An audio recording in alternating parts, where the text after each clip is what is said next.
Okay, so let's review our percent benchmarks. So to find 50% of any number, you will need to divide by 2.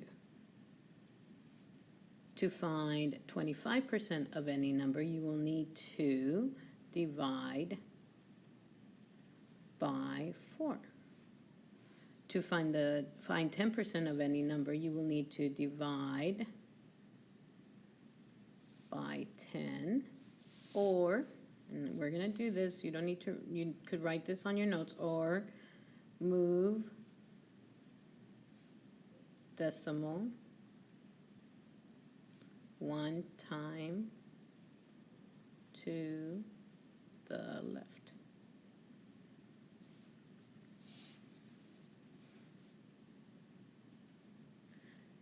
And the last one, to find 1% of any number, you will need to divide by 100. Or move decimal 2 times,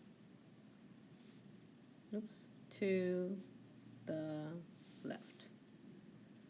So this is, we usually call this mental math, but if you're able to do this quickly, then you could find any other percents when you get to other percents. And I'll teach you that tomorrow. So go to the next question. The next question is going to be on your own. So try to find 50%, 25%, 10%, or 1% of each number.